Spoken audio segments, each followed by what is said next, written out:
Pronto. Yalla! Rapido! I got time for a quickie.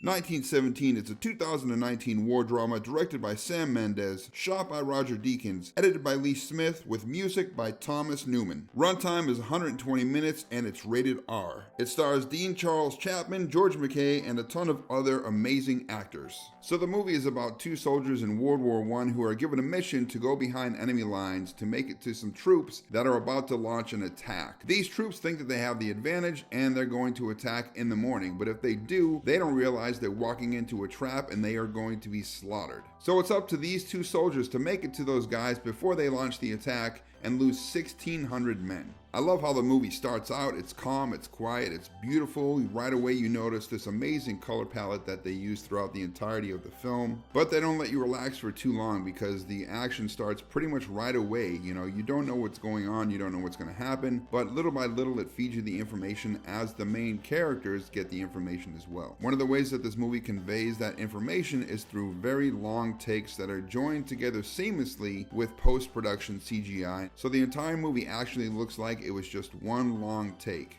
One of the things that impressed me the most about these long takes is how so many times the camera changes position, distance from the main characters, and they never lose focus. It's really impressive. There is so much detail in this movie, whether it's in the background, the foreground, everywhere somebody is doing something, there's always movement. They really put a lot of effort into making this a living, breathing world, and that helps when you have this fantastic production design. Some of the best production design that I've seen in any war film in a long, long time. But it's not just the background and the production design and all the details and things that are going on in the scenes that make it feel like a war movie. You also have all these great performances by these actors that look and feel like genuine soldiers. You can definitely tell that they went through training beforehand to learn how to handle their weapons, to learn how to speak properly, and that's important when you're trying to be authentic. While the performances and the production design add a lot to the mood, something that's really important is Thomas Newman's soundtrack. The score to this movie is unmatched when it comes to ratcheting up tension. Since probably Sicario, that's the last time I heard a score like this that really made me feel tense. But it's not just the music that makes you feel this tension. There are certain times where almost all of the sound drops out and you're sitting there listening just as intently as they are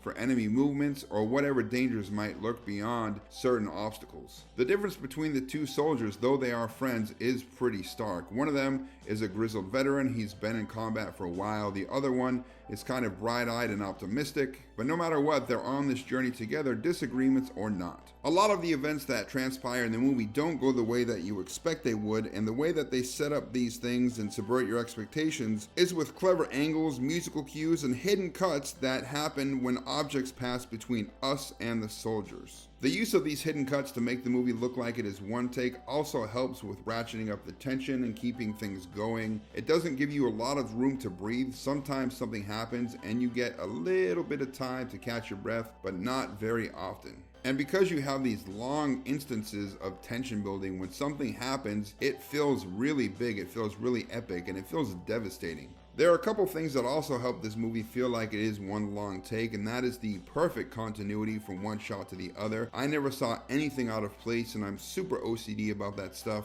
It's epic in scale, but the story is very intimate, it's very personal, and you get very much involved with these characters because it does have some nice character building early on before they kick off on this mission. And because you get to know these characters, you can really feel the camaraderie, the desperation, the courageous things that they do, the breaking points that they have, which are all realistic when it comes to soldiers, and that's speaking from somebody who was in the military for 10 years. And that also helps with the sense of realism and the suspension of disbelief. This movie really takes you in and makes you feel like you're on the battlefield with these guys. You feel their triumphs, you feel their defeats, and you also feel that no good deed goes unpunished for these guys and just soldiers in general. One of these things that the movie really gets right is something that we have a saying for in the military. You have long moments of calm punctuated by moments of terror. And that's definitely par for the course in this movie. There are certain events that happen that I didn't see coming. This movie takes you in directions that you will not expect, some that you'll enjoy and some that you will not enjoy at all. There are some really dark moments in this film too, so it's not a popcorn movie. I mean, it is. It's fun, it's an adventure, but it's also very serious and very sad.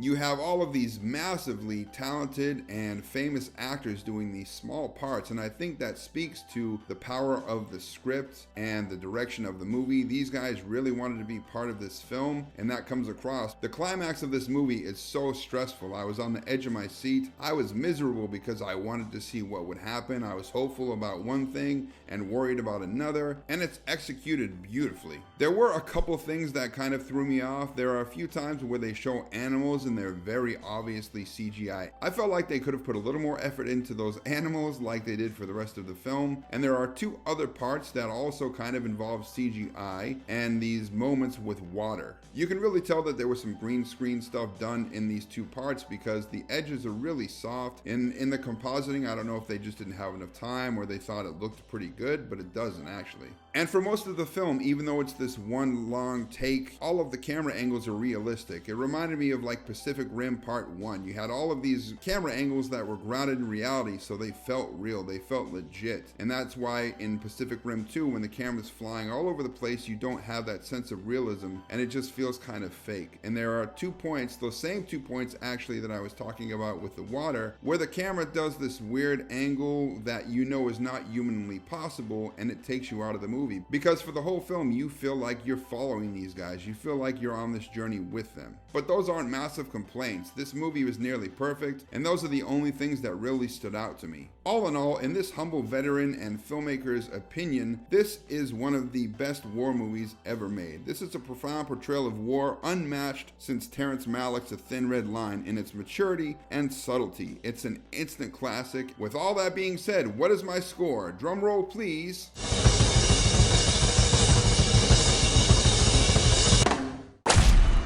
9 out of 10.